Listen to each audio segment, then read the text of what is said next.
Today on The Social, stop and selfie? Hated rivalry stars Hudson Williams and Connor Storrie have been spotted on the streets of Toronto. We debate whether fans should ever approach celebrities in the wild.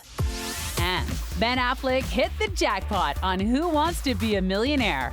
Does the game show win change your perception of the actor? Then, Erica Work shows us the seaside fashion trend bringing seashells from the shores to the city streets. Plus, a team of researchers at CAMH are aiming to be the first in the world to diagnose the brain disease CTE in living people. We sit down with the lead researcher to discuss the groundbreaking study. It all starts now on The Social.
The Social, everybody. We're a Friday here before a long weekend. It could get extra spicy up here today.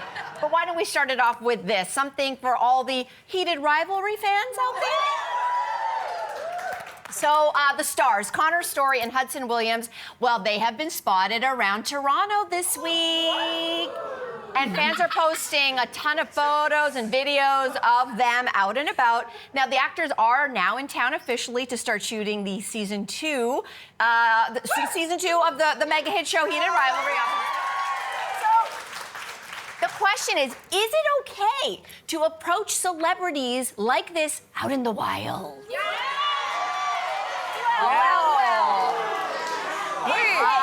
Listen, guys, if we're cool about it, right? We gotta be cool about it. We're not gonna go up to them and ask for a photo or give them an idea for a movie. We're just gonna be chill, you know? Do you wanna know what I'm gonna do when I see Matt Damon in the wild? Yes. What? So we'll be walking towards each other, right? I've thought about this a lot. Okay. We're walking towards each other, and then right when he's like right here, I'll be like, hey, Matt Damon, I admire your work a lot, and you brought me a lot of joy. And then I'll just keep walking. Okay. And then you know what Matt Damon's gonna do? He's just gonna be like, huh, that was really nice. And that's it. That's it. Okay, so That's joy. I don't think there's anything wrong with asking for a photo. Insecurities be all Is there over anything you. wrong with asking for a photo? Like, I don't think No. that's bad. I've done it before. I have. I was in LA one time, and we pulled up to the hotel. I was there for a work shoot, and I was like, looked over, and I was like, that's Bobby Brown. And I was like, I was a fan, obviously, of like New Edition and whatever, but I wasn't a huge fan. But a colleague of mine was a huge fan, so I got out of the car and I was like, Bobby Brown, I need to take a selfie with you. Actually, I don't think it was a selfie though. I think it was like with an old camera. camera. Still selfie, but yeah. Crank.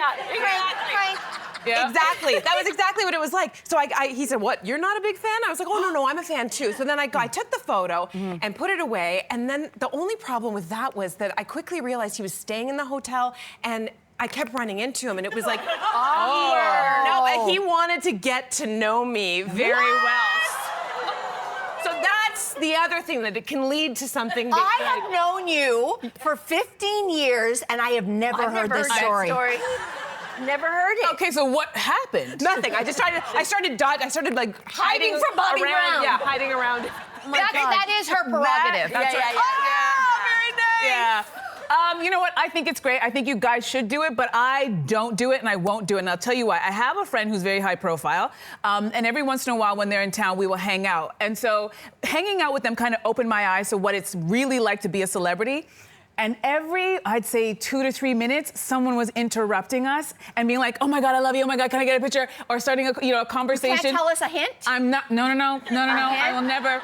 But, and here's the deal, they were very gracious about it. They understand this is part of what they do, but I don't think we realize how often it is happening. Like, you can't get through a meal. You can't walk from here to the bathroom without someone stopping you. So I feel like because I had that experience with them, when I do see, because in Toronto, someone's always shooting something. Yeah. Much like these guys. Tons there of are a lot people. of, like, I see Adam Sandler all the time when he's here, and because of that experience, when I have that knee-jerk reaction to walk up to them, then I remember my Leave friend him and I alone. go, you know what, I'm gonna leave you alone and let you just do your thing. Is the fear that also, like, I've had this fear before when I've seen somebody, like I saw Tom York from Radiohead, who's like moody. That would be a big one. Tom, I know you would know this, but it's like a Radiohead is a big band.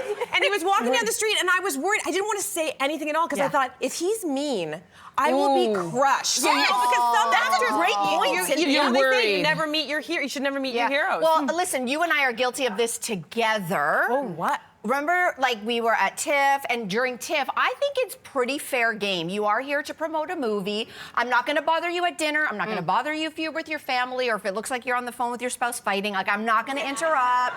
But if you are at a kind of a work-ish event, Sure. and so not only did we do this with a celebrity, but I kind of do this regularly when it is appropriate. And so there's Shaq. Oh. There's my queen, Jennifer J-Lo. Lopez, in the back alley of a restaurant. And there's Jessica Chastain. That was me and That's you. right. That's right. And you suddenly got all afraid. You're like, you go. I know. And you did get I did. By the way, when you're doing that, they can hear you. Yeah. When you're doing that, oh no, you go. They're kind of going, one of you just come up to me already. They're radar. Just FYI. They'll probably ask you for a They're photo. famous, The not funny deaf. story there with Shaq is we were walking by and I was very pregnant, as you could see in that photo. And I wasn't going to actually do anything because my husband's like, don't embarrass me. That's Shaquille Yeah. O'Neal. And I was like, no problem. We walked by. And he stopped me and he goes, hey, y'all pregnant? And I was like... Well, then it's fair game. Yes, If he stops you, it's fair you stop game. me, and then I was Yeah. like, yes, I am. And then, of course, I said, can I have a picture? He's like, but of course, are you gonna name it Shaq? I love how you made him Southern. I love your Shaquille O'Neal accent. Very I like the hook, and we're going to move on to the next topic because retired football player and podcaster Jason Kelce, brother, of course, to Travis Kelce, and of course now officially brother-in-law to Taylor Swift, said in an interview this week that he cried more at their wedding than his own wedding. And that his wife is likely not too happy about that. So would you be upset if your partner cried more at someone else's wedding than the day you actually got married? Oh, their faces. okay. It's happened. You guys are very lovely, but I would be upset because Jason didn't cry at our wedding. So why? What do you, Yeah. I mean, unless he's crying at Jaya's wedding, which I can sort of understand, I'd be curious as to why he cry at other people's wedding. And when I say that, though, I realize I'm being very much of a jerk because I've cried at I didn't cry at my own wedding, and I cry at everybody else's wedding. So What's the psychology there? I guess, I don't know, for some reason, maybe I'm overtired at weddings. Yeah. I don't know. I feel like I was just at my cousin's wedding, and he lost his father. There's a lot of times stories of sadness that go along. He lost his father. She lost her father, and so then when they were talking about those things, I just got all weepy. But Maybe- I didn't cry at my own wedding. And maybe, I don't know how your wedding was, but maybe you were stressed. Yeah, and I see that, overwhelmed. but There's that's a what I lot would going assume. on for I had the a bride. huge wedding, and it took so long to plan, and there were so many moving parts. Whether it's a small or a big wedding, there's a lot happening a lot of times, right? So we had family flying in. Did they get here? Does everybody know where they're going? So Ryan and I, by the time we actually got to the altar, it was the first time we had stopped. Did you cry? We were just like, no, because we were just like, oh my God, we got Exhausted. here. Oh my God, thank God. Yeah. And so the thing was, when we got there, everything was going through my head. We got there, check it off the list. Whew, we did the thing. Yeah. And then the thing was, we had a huge reception. We had choreography done for our first dance. So I'm going through choreography. Oh my at the altar. God. There was so much going on. Yeah. So I didn't. It's like anything pleasurable. This is your lane. Yeah. Anything pleasurable. For you to really have a moment, you got to just be singularly focused on the thing. Yeah. So I ball at everybody else's weddings because Yeah. I don't have to worry about any of the planning. right. Okay, but did you cry at your wedding? No. No, Not we were at all. both of You're us. too We were over. just too stressed. And, like, there was too much going on. Listen, I have been to a lot of wonderful weddings. I don't know how I feel because I'm not married, but I have been to a lot of wonderful weddings where, you know, I know the groom and he's a very stoic guy because most of the men I know, they don't cry a lot. Right. But there's something about seeing a man break down when they open the doors and the bride comes out and she looks beautiful and he just breaks down. There's something about that That's is nice. so beautiful. It's nice stuff. But it also has created an expectation that if I get married, if I turn that corner and I don't see you in a shambles of your own tears, Yeah. I'm gonna be like, annulment. He's not in love with me. Not a tear. Yeah. Because I've seen so many men cry. So it's You kind want of, an umbrella? Like, just I want people to have to pick him up off Yeah. the floor. He's just so. Yeah. I get it. I get it. Sorry. Someone who's been married and divorced a few times, actor Ben Affleck. How's that for a segue? Well, he just won the grand prize on Who Wants to Be a Millionaire. Yep, that show's still on the air. But are we now maybe rethinking how we look at him as a person since this big win? So we're going to show you exactly what happened and let you know what we think after this.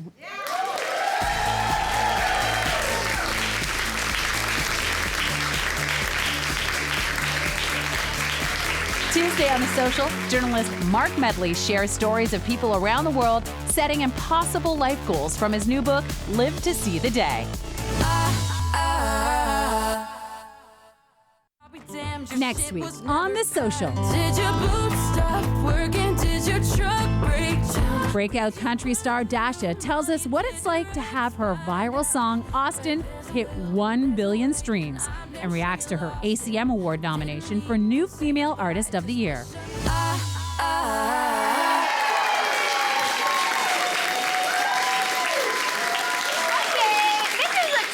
Street. We'd love to hear from you, so join us on social media, and that's how you can engage with us right here on the show.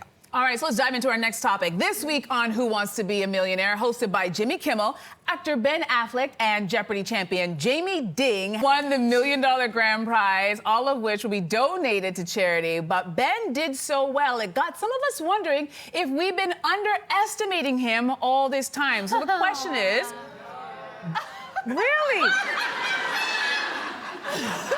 You guys are horrible. Does this change your perception of Ben Affleck?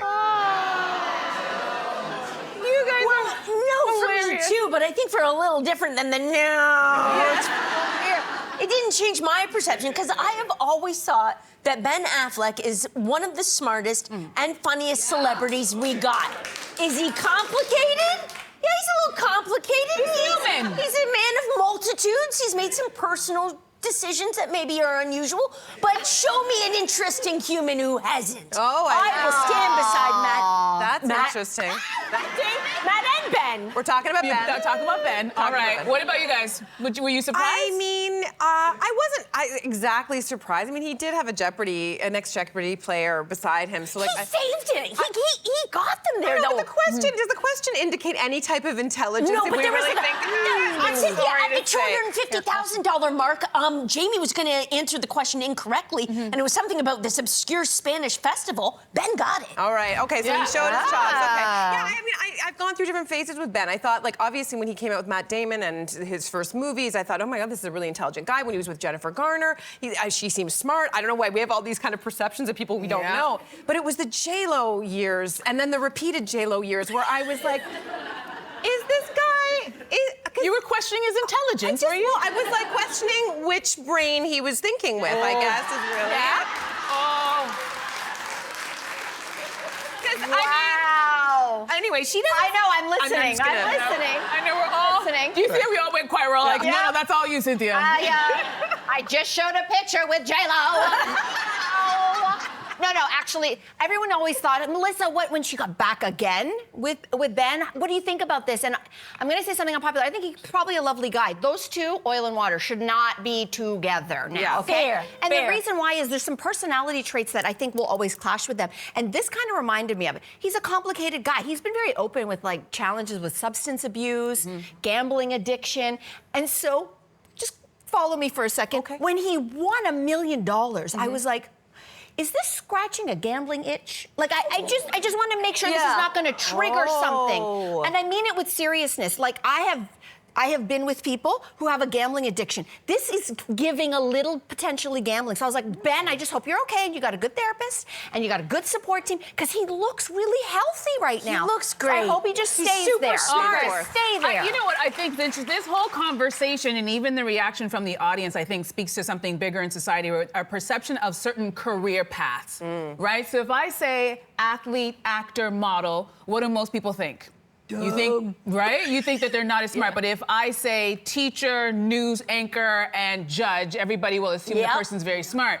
And I've lived enough life and met enough people to know that there are dumb and smart people on both sides. Fair. So us assuming that Ben is not that smart, I think, goes along with a lot of people's perception of actors. It's like, oh, he's an actor. He has no brain in his head. I've met him several times. I also feel like if he's really smart. He was very nice. I also feel like if he was not that smart, we would know by now. He's done so many interviews that you can't hide. If you're dumb, you can't hide. No, you can't hide that. You're gonna say something. We're gonna find out. So I think that he was always smart, and I'm behind you, Ben. All right.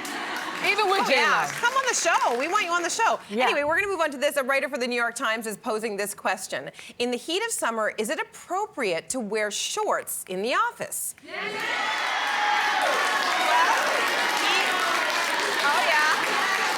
He concludes that regardless of how times have changed, that shorts actually do not convey professionalism or competence. So do we agree? Is it ever appropriate to wear shorts in the office? Okay. Listen.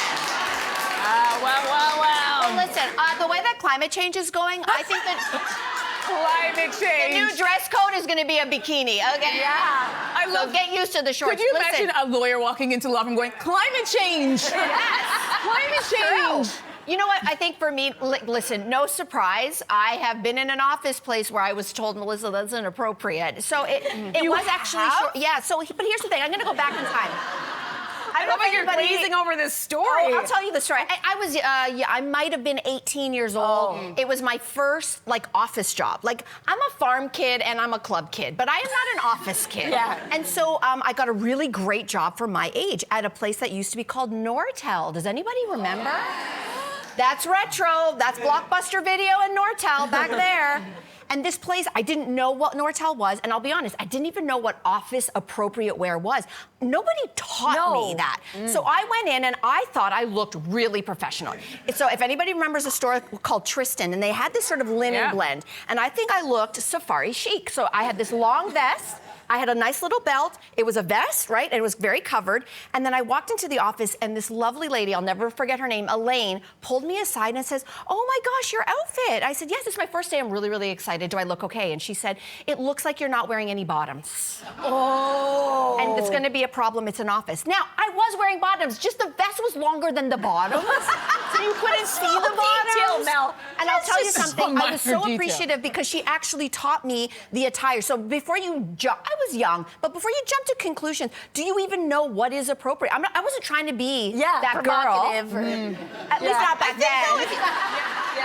I think if you can see the curve of your bum, that you should be working at a bum-focused job. And they What is a You know, the focused job? I feel like Hooters is probably a there's some bum-focused bars. job. There are some bars. Yeah. There are places. Who is measuring how much At the gym, you can do a bum-focused job. I like your point.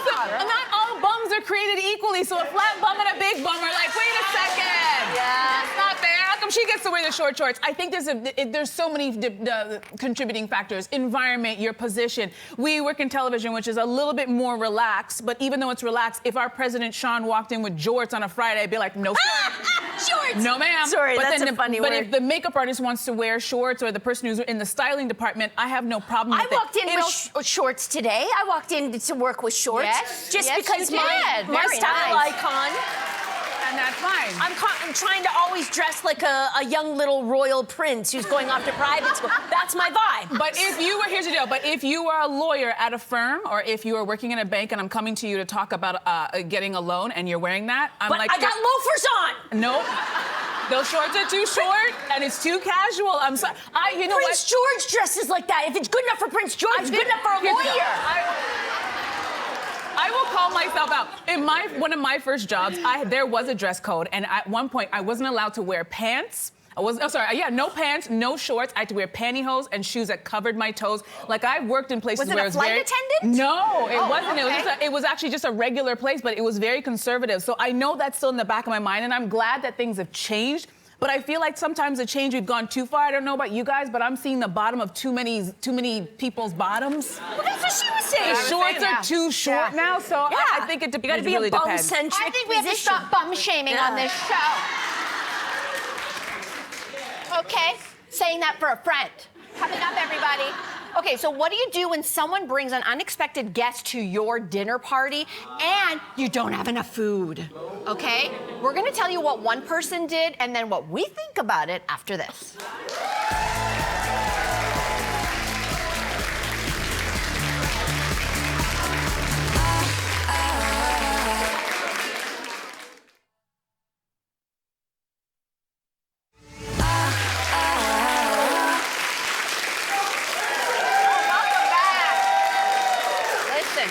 If you have not been live in studio, you are missing something good. I'm going to just tell you that. Okay, here's the dilemma. How would you handle an unexpected guest? Because a person on Reddit, well, they held a dinner party for 5 people, and they had just enough steak and lobster for each guest. However, one guest surprised the host by bringing their new girlfriend along.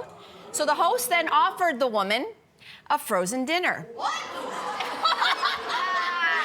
And just like our audience member, that did not go over very well. There was a big offended outburst, much like our audience member. And the girlfriend actually left the dinner party entirely. So is it rude, as she thought, to serve a party crasher frozen food? Okay. I love it. All right. Sorry. No, we're good. No, I just love this reaction. I know, the reaction is really big. Okay, first of all, I don't even understand this story because I was raised in a family. First of all, people just drop by the house. So we always kind of had to have extra. And if it was an organized dinner, we always brought double what you needed because you don't buy the exact amount. Suppose somebody has a big appetite and they want 2. You're gonna tell them like, no, it's 1 each. And also, let's get into this frozen dinner. There are other ways to tell someone to get out of your house. Yeah. I'm sorry, a frozen dinner, that's not the best food. And in this day and age we have all the apps, so you could just order something really nice and it would be there in 5 minutes. I feel like this person was trying to send a message to this girlfriend, like, I don't want you in my house. I'm gonna get something that's freezer burned that I've forgotten about and heat it up. You don't think the bigger infraction here is bringing someone uninvited to your dinner party? But wait. That to me trumps. I see what this woman was doing because I recognize myself in her. She wanted this guy who brought the extra person to know this was a no-no. You don't do this. She should have bit her lip, gone back in, made those 5 portions into 6, cut them up and smiled, and then just steamed about it for the rest of the night. But you don't bring someone to a dinner party. You know what? Clearly there's a cultural divide here because when you're Caribbean culture, there's even at your wedding, someone is going to show up that was not invited, and it's just you just deal with it. This isn't a weeknight or a Saturday night with open doors. This is a dinner party, an intimate dinner party with 5 people. She spent $300 on filet mignon. I don't know anyone who's ever had a second filet mignon or a second lobster wait a minute. tail. Okay, I hear everything Do you know you're what saying. she's financing? What if she dropped it, or burnt one, or did an accident? She didn't really think ahead very well. If I was serving those 2 things at a dinner party for a total of 5 people, I would not buy extra. Just because it's so really? I mean, listen. If it was lasagna and salad, come on in for thirds. But filet mignon, lobster? Okay, I love where you're at, Jess. I mean, there is, I get what you're saying. I do, because, like, groceries are expensive. And beef, oh, my gosh, you have to be a millionaire to afford beef today. Yeah. Lobster, you have to be a multi-millionaire to afford lobster. I get that perspective.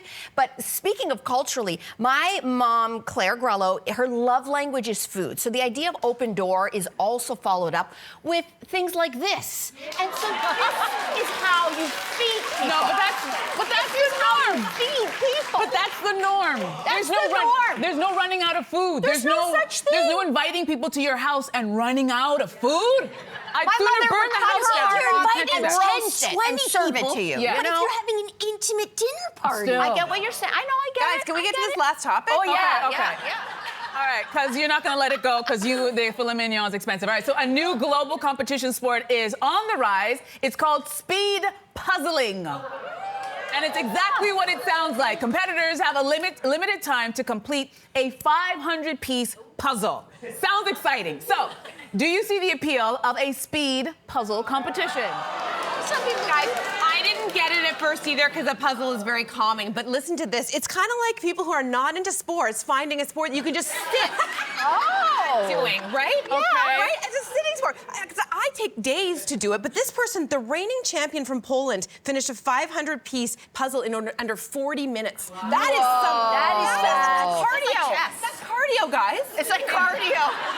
If that's your cardio, you need to start going for walks.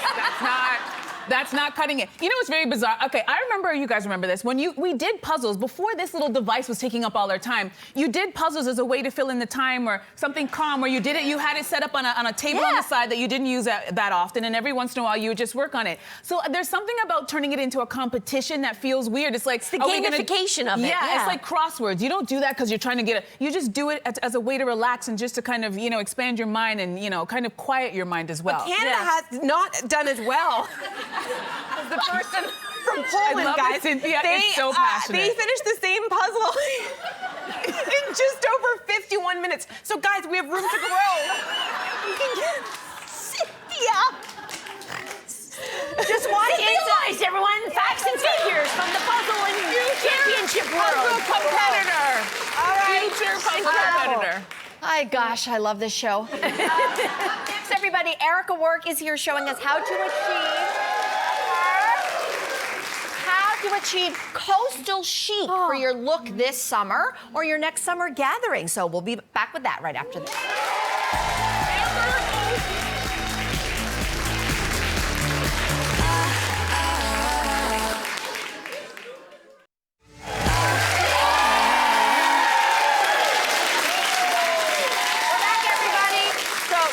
Beats a sun-soaked day by the ocean, but our next guest is here to prove that you don't have to be on vacation to dress like you are. Yes, from seaside prints to breezy matching sets, she's here to show us how to embrace the season's coastal chic trend. Please welcome back to the show, stylist Erica Work. Honestly, these days it feels like a vacation just being here as a mother of two, let me tell you. That's true. That's true. Should we kick things off with the seaside prints? I'm really intrigued by this. So, Karen, let's see what you got. Yes. There she Okay, is. Queen. Yes. Shorts. Not just shorts, but jorts. We got a denim short happening right here. Oh, that's okay, cool. so one of the coastal trends we've seen a ton of are these really kitschy, really fun prints, right? Yeah. So I love that this is done in a basic tee. It's just $19.99 from H&M. It's got really fun motif that to me says like capri, right? Yeah. It's got capri energy. Yeah. And so this is a really easy way to dip your toe into the coastal trend. And then, of course, I styled it with this really great jort. But what I love about these shorts in general is they're done like a denim short with a twist because it's got this beautiful embroidered eyelet detail. Yeah. So pretty. Down a little bit lower on the leg, which I thought was so fun. And these are just $40. Also done in that really beautiful sort of off-white color palette. Another really great way, though, to sort of create that really fun coastal trend is through accessories. Yeah. And so we've got these really fun sunglasses for just $19.99 that I picked up from H&M in that really lovely cream super color. cute. It's a little bit more of a statement as opposed to a classic black. And then you can really have fun with jewelry and bags and Oh my shoes. God, I and love- check out this adorable bag. I love it. I can't stand it. It's so cute. This is So also from cute. H&M. And then I also edged it up a little bit with this beautiful jewelry from Steph Elioff. I think her stuff is also really, really cool. And if you are working with something that is sort of like really over the top, kitschy or charmy, it's kind of nice to ground it with something that's maybe a little bit more edgy. And so that's why I wanted to sort of mix I this love vibe that. together, Yeah. right? And then we finish it off with an adorable pair of sandals that, believe it or not, are done in crochet. Oh my Even the gosh. footwear has gone coastal, ladies and gentlemen. Love it. And this is done in a really fun pop of green and blue. Love that. So much fun. Thank you. Okay, Erica, an That's so effortless cute. summer dress is a summer staple, but coastal chic, there's a coastal chic spin that comes down to the accessory. So Candace, come on out and show us. Woohoo! Oh, Candace. I know. This girl can do no wrong. Beautiful. Oh, yeah. I have this dress. dress, You by the way. do? No, I you have do the not. dress. I do. Oh, I love that. love Wore it. in You red. love And you have it in red? I have it in red. Oh my Yeah. gosh, I love that gorgeous. so much, Cynthia. That's amazing. Well, that just shows you how great this dress is. Okay, so yes, we were talking earlier about how accessories can really make the look when you're trying to opt for this coastal chic trend. And so I found these really great statement earrings for just $32 from Zara. And I love, again, how it kind of is giving that pottery vibe. Mediterranean pottery, Mediterranean that you would see when you're going to Spain or Portugal or places in Italy. I just think they're so, so beautiful. They almost look homemade, handmade, which is really, really cool. We're also seeing crochet done in our bags, and this really cute one is also from that's Zara. I love the nice. braiding detail. I love the fringe, and again, that pop of red and blue also gives a little bit of a nautical vibe, Yes. which is also part of course, that coastal Yes. energy. And then now let's talk about this dress. Yeah. A minute for this dress. Fabulous. This is from Dynamite. It's only Dynamite. $129. It comes in, I think, 3 or 4 colors, but I love the pop of red. Yes, it has pockets, ladies. I know, we're all like, amen and hallelujah. Listen, we all love a pocket. We need them, okay? No, I love how this has got that beautiful fit and flare energy, the deep V. It's so sexy. It's one of those dresses, though, because it's done in 100% cotton, it can easily be dressed down how I've styled it here with a pair of basic flats from Aldo. But you could also easily elevate this to go to a wedding this summer. Yeah. Simply by switching out your accessories. So this is a really great piece that I love so much. And then Candace, it looks Gorgeous. gorgeous. Thank you, buddy. Thank you. Wow. All right, Erica, up next, you're going to show us how to incorporate swimwear into chic vacation-ready looks. So, Carrie, let's see you, girl. Come on out. I feel like Mel probably owns this set. Oh, yeah, I probably do. Yeah. I probably do. This is like one of your favorite brands, Farm Rio. You love this brand, right? wow. Yeah. So Okay. you guys know how much I love a matching set for a million different reasons, but especially if we're talking vacation, because again, you can wear it as a set like I've styled here, but you can also break it up and re-wear it so many different ways. I love the print of this. I think it's so beautiful. It's got that sort of jungle flavor to it. All the colors that are in it easily can be mixed and matched with other pieces in your wardrobe. And I purposefully styled this with a one-piece bathing suit underneath. This one is done in a beautiful navy from Joe Fresh for only $24.99. Wow. They have incredible swimwear at great prices right now, sidebar. But what I love about this bathing suit is it kind of looks like a tank top. Yeah. So you could easily wear this out and about and then also wear it as swimwear. So again, it's making your wardrobe work a little bit heavier for you and better for you. We finished the look with a really great pair of sunglasses from Kits, another really great Canadian brand I love. And then if you are wanting to accessorize in that coastal vibe, but maybe not as in your face as, say, the statement earring we saw in Candace, you could do it more subtly, like this really cute starfish earring, which I picked up from H&M for just $7.99. Cute. It's like an elevated version of the sort of kitschy trend. And then we finished it off with a raffia bag with that little bit of straw, which is so much fun. Again, you can dress it up or dress it down. And then last but not least, instead of opting for a traditional flip-flop, we elevated it a little bit and went with gold instead. Yes. And these ones are just Tasteful. $29.99 from H&M. Love Great it. price too. Thank you so much. So, Great look. Erica, we only have 30 seconds left. We have a last look because I love a swimsuit moment as much as I love a sheer one. Let's bring those two things together.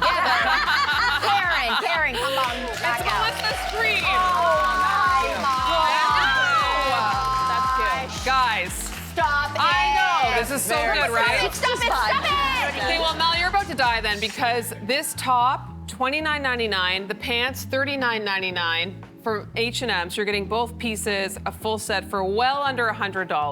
This is technically a bathing suit cover-up, but of course you could be strategic with your underpinnings and rewear it in so many different ways. Underneath, I styled it with a two-piece bather from La Vie en Rose. And again, incredible sales right now in their bikinis, so you definitely want to check them out. I got this top bandeau for $17.99 and the high-rise bikini bottoms for $22.99. Like such good prices right now. This is the season to shop. Finish it off with a cute little raffia bag from Joe Fresh, and then again we elevated a little bit with a gold sandal from Zara. I think head to toe looks so good. Erica, you did it again. Coastal Chic, absolutely gorgeous. This was beautiful. We're gonna see it's back here in a few minutes. Looks like it's really like massacre, basically.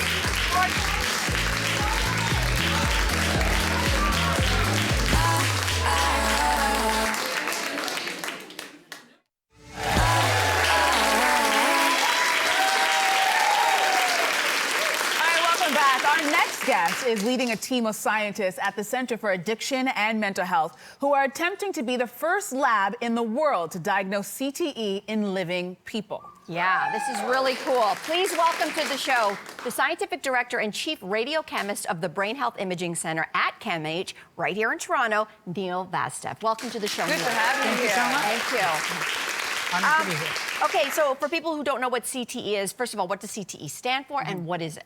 Sure, CTE stands for chronic traumatic encephalopathy, and it's a brain disorder likely caused by repetitive head impacts. And these repetitive head impacts cause the brain cells to really die, and that becomes an issue over time. What makes it extra tricky is that you can only diagnose it after somebody dies. And another problem is that the symptoms don't show up in people often for years or decades. So people can live with it and have no idea. Wow. All right, so talk about the symptoms. What are they? So symptoms really manifest in three ways, in thought and mood and behavior. Okay. And I'm sure the audience is very well versed with the news where you see American football players or Canadian hockey players that have died by suicide and had their brains autopsied and had confirmed CTE. Unfortunately, suicidal thoughts are a symptom. Other symptoms tend to mimic dementia, so it be things like memory problems, cognitive decline, even aggression and anxiety disorders, mood disorders, depression, even things like tremors and balance issues. And another mental health consequence is developing addictions. This often happens when people are trying to manage the pain and headaches specifically, and then end up with an unfortunate dependency to things like opiates or alcohol or cannabis. Wow. So it sounds like you're saying there may be people who perhaps are more at risk or susceptible to CTE? Yes, the most risk groups are really anybody that's had a concussion. And that's where I'm most personally and professionally interested in this, because I grew up playing sports all my life, and my mother is a military veteran, and those are the two most studied groups for CTE. We're actually doing a really interesting study at CAMH right now in military veterans, looking at breachers, the people who practice breaking into buildings with explosives and firearms, and they are susceptible to shockwaves to the brain. But there's also underrepresented groups, and mostly because of stigma. So this would be people, for example, who've experienced domestic violence or are experiencing homelessness or have been incarcerated.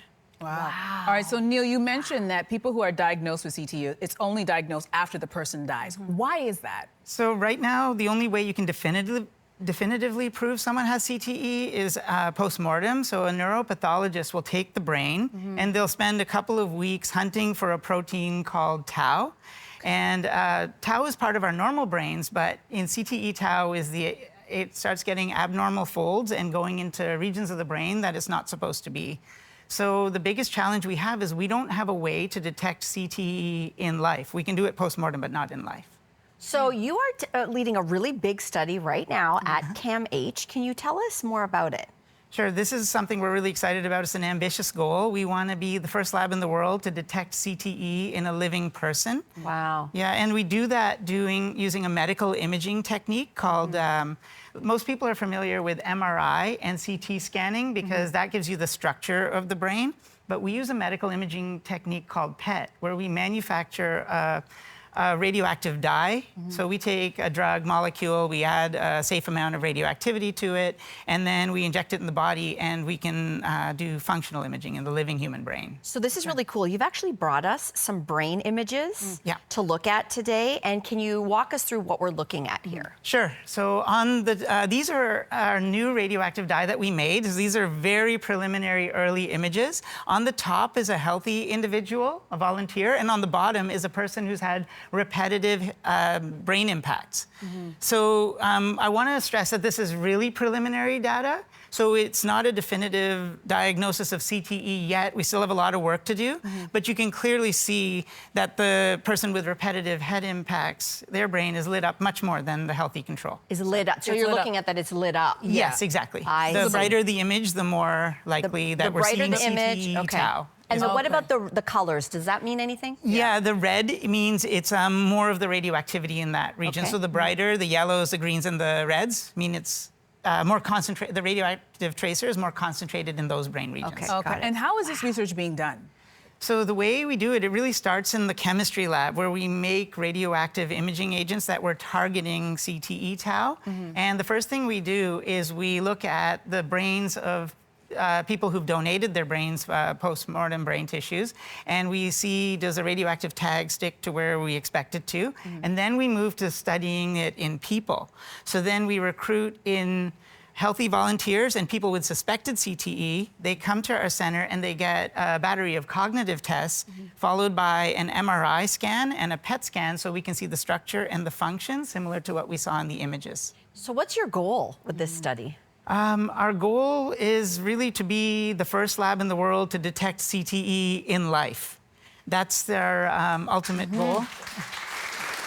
And why would that be important? Because if we can detect CTE in life, it's really hard to treat a disease that you can't see. So if we can diagnose it, we want it to be similar to Alzheimer's disease, where it started with diagnostics, and now we're seeing therapeutics being approved, including in Canada. I'm hoping in a few years that we will have approved drugs for people suffering from CTE and the symptoms of brain injuries and concussions, similar to Alzheimer's disease. And ultimately, we want to stop the disease in its tracks or ultimately reverse it. Yeah. Well, listen, good luck. This is fascinating work Good that work that you're doing. Thank you so much. Really, thank you so much for joining us. That's wonderful. All right, yes, literally digest that. We're going to take a break. We'll be back right after this.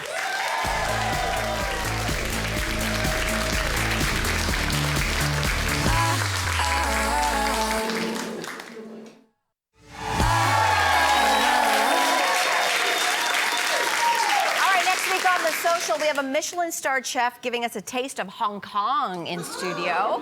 So he's going to be featuring some very unique and traditional ingredients. I don't know who's in that segment, but I hope I am. I think we are. Might not. Okay. You know. Yeah. All right. Also, do you ever set impossible goals for yourself, okay? It is more common than you think, and it's not a bad thing. We're going to be exploring that and more with an author on a fascinating new book. There is a concept in Japanese culture called misogi, and the idea is do something once a year that gives you great discomfort and that you might fail, and that is good for healthy aging. I actually love that. And I idea. wonder if there's any of that in this. Yeah. Yeah. What's the uncomfortable thing that you do every year? For me, it's filing my taxes. Oh, Yes. yeah. And you might fail. Like- And you might fail. Yeah. You know, that's like those mountain climbs that you set forth or something like Yes. that. Yeah. Yeah. Long weekend in Ontario. I know not across the whole country. I'm sorry. Any fun plans? I forgot it was a long weekend, so I have zero plans. Oh. But in Hamilton, there's the Festival of Friends on this whole weekend. What is and that? It's like this free outdoor thing in Gage Park where lots of musicians play. Feist is coming, so wow. Saturday night, I'm gonna go love with a that. blanket and hang out. Party. It's Caravana weekend, so you know what I'll be doing. I'll be jumping up. That's right. Toronto Caribbean Carnival. You know what? It's always going to be Caravana to me. I will be jumping up in the streets and having a good love time. it. So, yeah. Yes, and welcome to everybody who's in our city visiting Yes. from all over the world for the carnival. Right? I'm going to be competitive puzzling, I think. Competitive puzzling. See you Monday. No, Tuesday.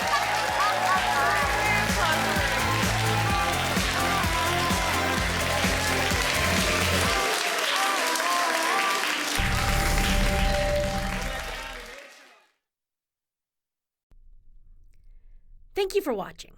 If you want more videos like this, make sure to subscribe to the channel and ring the notification bell.